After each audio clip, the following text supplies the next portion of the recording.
हाल ही में अभी कुछ दिन पहले जो है वो हमने आपको जम्मू के सिदड़ा से रोड ब्लॉक की तस्वीरें दिखाई थी, जिसमें आपने साफ तौर पर देखा होगा जो प्रिया चिब के परिजन हैं उनकी तरफ से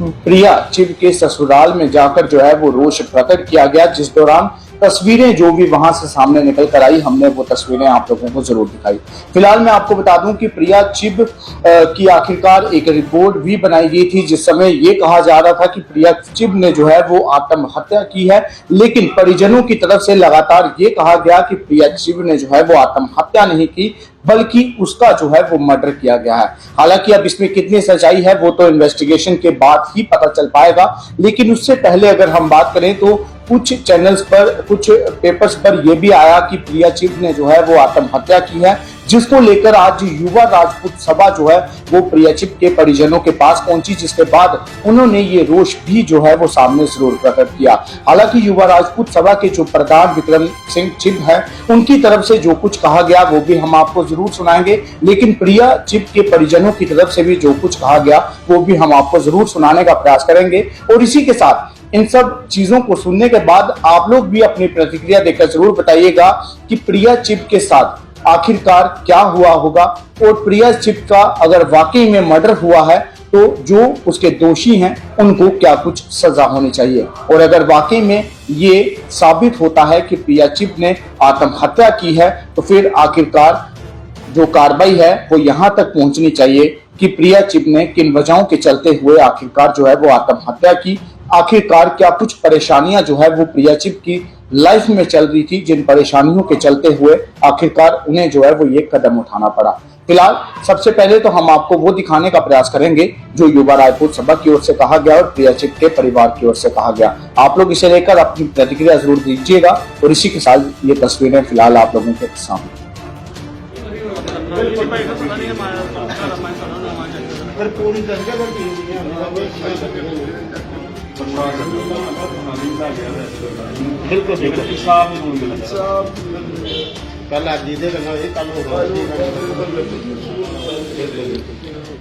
हमारी बच्ची प्रिया चिब का जो मर्डर हुआ है,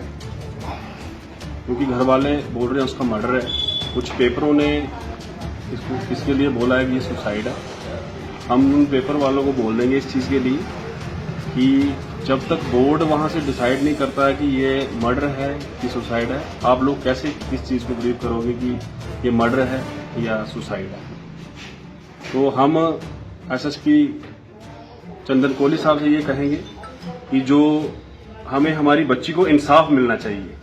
जस्टिस मिलना चाहिए, हम यही कहेंगे। और ये उनकी फैमिली है, बेचारे बड़े दुखी हैं इस चीज़ के लिए कि पेपर वालों ने पहले ही डिसाइड कर लिया है कि ये सुसाइड है। पेपर वाले इस चीज़ को कैसे डिसाइड कर सकते हैं कि ये सुसाइड है कि मर्डर है। तो घर वाले बोल रहे हैं मर्डर, क्योंकि उनकी तीसरे दिन कोई नई डिमांड होती थी और बच्ची दुखी थी वहाँ पे। ये उनके चाचा जी बताएंगे आपको बीच में कि क्या क्या डिमांडें थी उनकी। हाँ जी, जो प्रिया के घर वाले थे आए दिन कोई ना कोई डिमांड करते रहते थे, और कभी उन्होंने कहना कि हमें पैसे चाहिए, कभी कोई सामान की नीड थी, कभी मतलब हर चीज, चाहे वो सिलेंडर से लेके सब्जियों तक हो, वो हमारे घर से ही जा रही थी। और लेकिन उसके बावजूद हमारी जो लड़की थी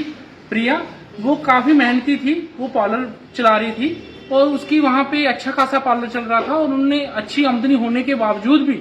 उनके घर वालों को देखा नहीं गया और उन्होंने उसका बेनामी से मर्डर कर दिया। मैं ऐसे कल्प्रिट्स को जो उनके मर्डर किया जिनको, मैं अपनी बिरादरी से ये गुजारिश करता हूं कि वो उनके प्रेशर डालें कि इनको मतलब बख्शा ना जाए, किसी भी एंगल से उनको बख्शा ना जाए, और इनके जो जिन्होंने इनकी हत्या की है उनको सख्त से सख्त सजा हो। मैं ये भी कहना चाहता हूं कि उनके घर में से जिनके ऊपर ये एफआईआर लगी है उनमें से 2 जो उनके घर के सदस्य हैं वो अभी तक पुलिस ने अरेस्ट नहीं किए। मैं आपके चैनल के माध्यम से ये कहना चाहता हूं कि उनको जल्दी से जल्दी अरेस्ट किया जाए। हम जो 10th है, नहीं तो 10th वाले दिन हम चाहते हैं कि अगर उनको अरेस्ट नहीं किया गया तो हम दोबारा सड़कों पे आ सकते हैं। तो